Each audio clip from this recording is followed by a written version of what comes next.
इसीलिए वो मार्था और उसकी मॉम के साथ जंगल में जाता है और उन दोनों से कहता है कि तुम दोनों को यहाँ से अकेले ही आगे बढ़ना होगा। और तभी वैन का दरवाजा खुलता है और वो फर्स्ट पैसेंजर जो कि अब मॉन्स्टर बन चुकी है वो बाहर आ जाती है। मार्था अपनी मॉम के साथ जंगल के रास्ते इस जगह से आगे बढ़ जाते हैं। मार्था की उस उंगली के अंदर जहां पर वो अजीब सी चीज गई थी वहां पर अब जलना शुरू हो जाता है। उसे बहुत ज्यादा दर्द होता है और वो दर्द से चीख पड़ती है, जिस वजह से वो फर्स्ट पैसेंजर जो कि मॉन्स्टर है उससे पता चल जाता है कि मार्था और उसकी मॉम कहां पर है। ड्राइवर भी उसके रास्ते में होता है लेकिन ड्राइवर पेड़ के ऊपर चढ़ जाता है और अब मार्था की मॉम कहती है कि तुम्हें यहाँ से अकेले जाना होगा, मैं उस फर्स्ट पैसेंजर मॉन्स्टर का सामना करूंगी। हालांकि मार्था नहीं जाना चाहती लेकिन उसे अपनी मॉम की बात माननी पड़ती है। जब वो थोड़ा सा आगे जाती है तो उसे ड्राइवर भी मिल जाता है। दोनों की दोनों वापस वैन में आ जाते हैं और इस जगह को छोड़कर आगे निकल जाते हैं। और अगले पल मार्था को अपनी मॉम की चीख की आवाज सुनाई देती है, जिससे वो समझ जाती है कि उस फर्स्ट पैसेंजर मॉन्स्टर ने उसकी मॉम को मार दिया है।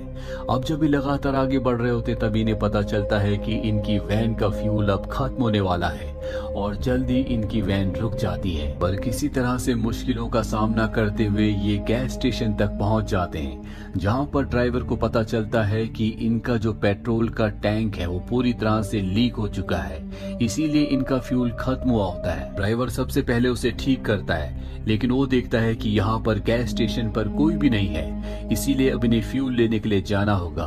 वो मार्था से कहता है कि तुम गाड़ी के अंदर बैठो और मैं फ्यूल लेकर आता हूँ। हालांकि मार्था को बहुत डर लग रहा होता है लेकिन उसके पास अब कोई भी रास्ता नहीं है, इसीलिए वो वैन के अंदर बैठ जाती है और ड्राइवर यहाँ से फ्यूल लेने के लिए चला जाता है। और जब मार्था वैन के अंदर बैठी होती है तभी यहाँ पर एक और मॉन्स्टर आ जाती है और ये और कोई नहीं बल्कि मार्था की मॉम है, जो अब खुद भी इन्फेक्टेड हो चुकी है, यानी कि वो भी मॉन्स्टर बन चुकी है। यहाँ पर इस गैस स्टेशन का जो एम्प्लॉय होता है वो भी आ जाता है और मार्था की मॉम उसके ऊपर हमला करके उसे मार देती है। मार्था सब कुछ ये छुप कर देख रही होती है।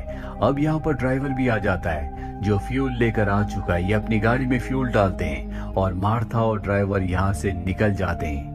इन्हें अब तसल्ली होती है कम से कम इनकी जान बच गई।